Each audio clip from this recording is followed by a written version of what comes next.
Em primeiro lugar, os agradecimentos aos patrocinadores oficiais, que são a Scania, o Itaú, o BBA, e também o agradecimento aos outros patrocinadores, que são as empresas e instituições Amires, VP, Honda, Peugeot, Syngenta, Total, BNDES e Petrobras. Hoje nós temos uma plenária rica em ideias e também em participantes. Vocês podem ver pelo número de poltronas, tirando a minha e a do Paulo Sotero, que é meu colega jornalista, ele mudou de trincheira agora, ele preside o Instituto Brasil do Woodrow Wilson Center, é um think tank. Hoje não tem Aldo, a gente vai gastar o que a gente sabe de inglês aqui. Repercutiu no Twitter esse negócio do inglês do Aldo, não sei se vocês acompanharam. Esse negócio de Twitter é horrível. Acabou a intimidade, né? Vocês veem pelo número de poltronas, nós temos uma plenária rica de ideias, de pontos a serem discutidos e também de participantes. Então hoje nós vamos tentar manter um ritmo um pouco mais apertado de timekeeping, ou seja, de segurar o pessoal nos horários. A ideia é que cada um dos participantes se dirija a vocês por um breve período de tempo, entre 5 e 7 minutos. Nós vamos tentar segurar isso realmente na marca, porque a nossa ideia é terminar essa plenária daqui mais ou menos 1 hora, um pouco mais de 1 hora. Após as apresentações, o Paulo Sotero, que hoje, como vi ontem, ele funciona como o comentarista, se vocês quiserem, como ombudsman, se vocês quiserem assim, e a presença do Paulo aqui se deve sobretudo ao fato do Woodrow Wilson Center em Washington ser apoiado pela Única e há mais de 5 anos ser um dos centros de reflexão e de estudo sobre essas questões ligadas não só diretamente ao etanol, mas a todas elas que nós vamos abordar hoje aqui, em especial também as negociações sobre aquecimento global. Eu vou compor a mesa imediatamente e nós vamos passar então ao trabalho. Eu queria chamar em primeiro lugar aqui o Cledorvino Bellini, presidente da Anfávia. Cadê o Bellini? Está aqui.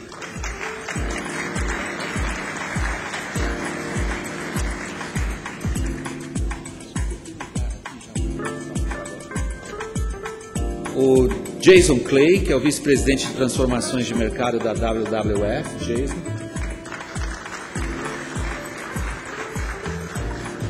O professor José Goldenberg, que foi nosso ministro do Meio Ambiente, professor titular de Energia da USP.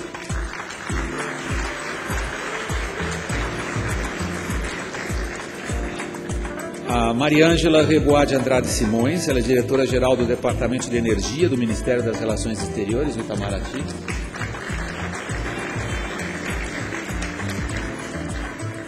O Jay Kissling, ele é presidente do Instituto de Bioenergia, no Laboratório Nacional de Lawrence, da Universidade de Berkeley.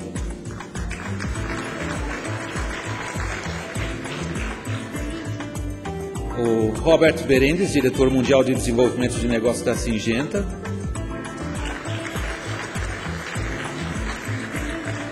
E o Jonas Stromberg, ele é diretor de sistemas sustentáveis da Scania.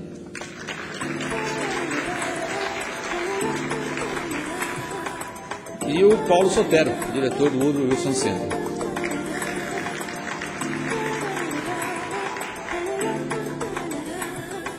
Bom, Bellini, pela ordem combinada, você é o primeiro.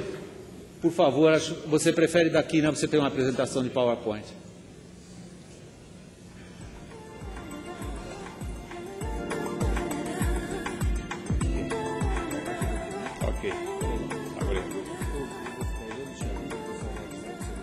Ok, tá bom.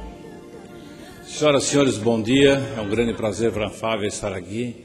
Em primeiro lugar, gostaria de parabenizar os organizadores do Ethanol Summit, que realmente é um fórum de debates, é um fórum de aprendizado e principalmente um fórum onde nós estamos olhando o futuro das energias renováveis e principalmente para o nosso país é algo realmente imprescindível.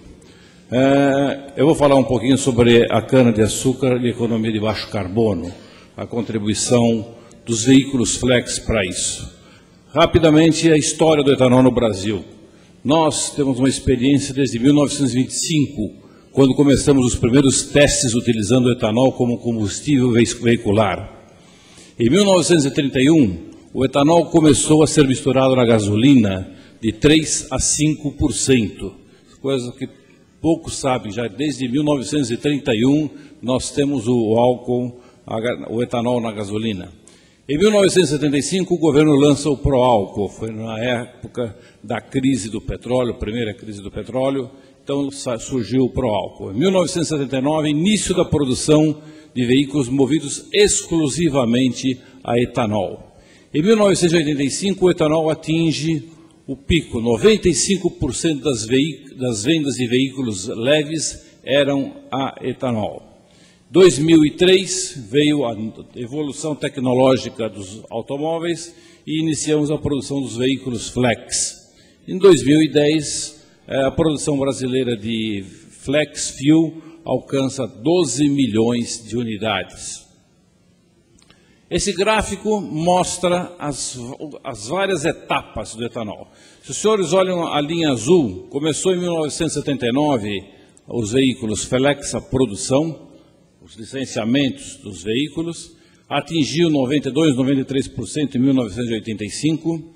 Em 1989, 1990, houve aquela crise de desabastecimento do álcool no mercado, consequentemente, o consumidor ficou inseguro e passou a comprar a gasolina. Então, vocês veem que aumentou rapidamente a venda de veículos a gasolina, e ficou entre 1990 até 2003. Em 2003, com a entrada do veículo flex, que é a linha verde, vocês veem que hoje estamos na faixa de 88%, 85% das vendas de veículos flex.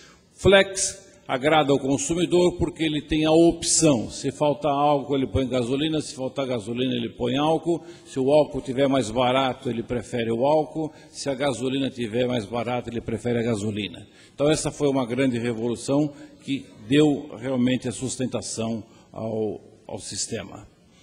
E o sistema álcool não ficou por aí. Hoje já temos ônibus, quadriciclos, aviões, barcos e motocicletas que são movidas a etanol.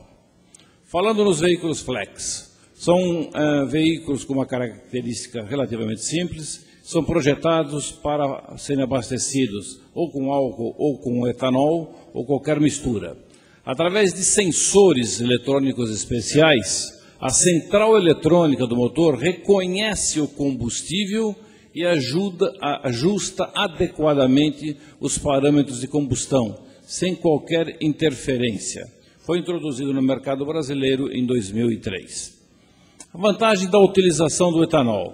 Comparado com a gasolina, o etanol produz 80%, reduz em 80% a emissão de gases de efeito estufa em todo o ciclo de produção.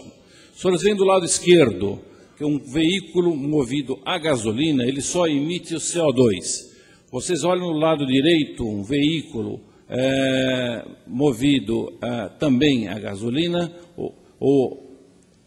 a álcool, quando ele emite o CO2, porque o álcool também emite o CO2, mas do outro lado, a planta, quando cresce no seu efeito na fotossíntese, ele sequestra o CO2 do meio ambiente, praticamente fechando quase a zero o ciclo.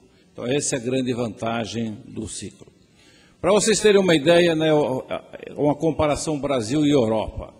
Hoje nós temos uma frota mais ou menos meio a meio movida a álcool e a gasolina, grosso modo em termos de consumo. A Europa está indo agora com uma lei determinando 130 gramas por quilômetro de CO2. O Brasil, com essa média entre álcool e gasolina, já está fazendo uma média de 80, ou seja, estamos muito na frente e o nosso programa, que nem sempre é apreciado aqui, é muito valorizado na Europa e nos Estados Unidos. Fontes energéticas renováveis. Em 2009, o Brasil consumiu no setor de transportes 23 bilhões de litros de etanol. Em comparação com a gasolina, foram evitadas emissões de 70 milhões de toneladas de CO2. Isso significa 43% menos de CO2 na atmosfera devido ao uso do etanol. Um exemplo simples, 1.000 litros de etanol consumidos geram 309 quilos de CO2. O equivalente em gasolina gera 3.368 quilos de CO2. Então, em termos do efeito estufa, realmente estamos bem. A frota, incluindo 2011, já vai para 15 milhões de veículos e as perspectivas que nós temos. Os senhores que olham nessa pizza, o quadro azul, em 2008, a gasolina representava 25,6% da matriz energética no transporte e em 2017 a previsão é que represente somente 12,8%. O etanol, que é 17,9%, deverá chegar a 31,4%. Essas são as nossas previsões. Conclusões, o balanço ambiental. Primeira coisa, mais importante, a produção e utilização de etanol evita as emissões de CO2, como nós já vimos.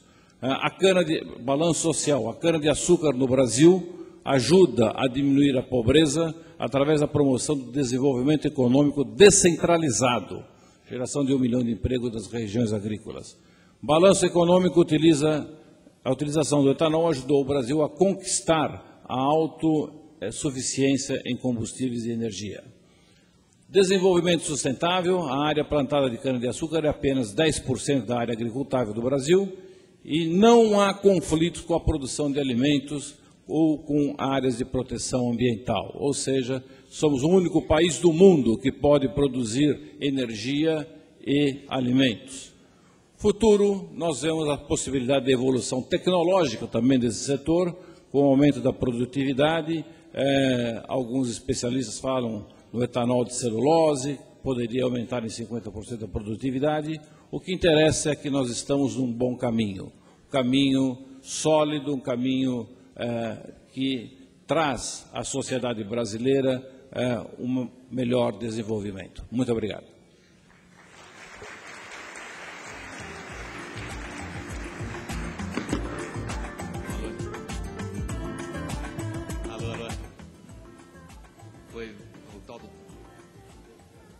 Está funcionando isso aqui? Tá. O Jason Clay, por favor.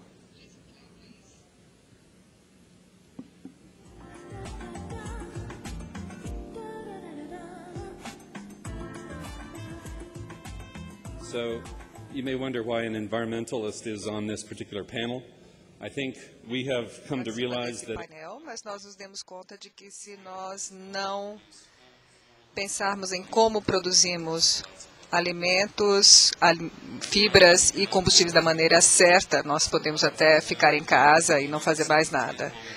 Precisamos alimentar e manter 9 bilhões de pessoas e não podemos fugir da equação básica. População multiplicado por consumo não é igual ao planeta de hoje. Nós já estamos excedendo a capacidade do planeta, isso antes de mais 3 bilhões de pessoas estarem no planeta e antes da renda per capita subir. Nos próximos 4 anos, teremos que produzir alimentos suficientes. Esqueçam o etanol, bioplástico e energia. Precisamos produzir tanto alimento quanto produzimos nos últimos 8.000 anos. Este é o desafio, nos próximos 40 anos. E precisamos fazer isso de forma sustentável. Precisamos produzir mais com menos e também regenerar aquelas partes do planeta. E os solos estão aí no topo da lista. Precisamos usá-los menos. Precisamos intensificar a agricultura de maneira sustentável e precisamos duplicar a produtividade para cada insumo, quer seja terra, água ou adubos e fertilizantes. Precisamos pensar de uma maneira diferente. Em vez de maximizar qualquer variável individualmente, como carbono, precisamos otimizar diversas variáveis essenciais. Na Austrália, se você não queimar a cana, você pode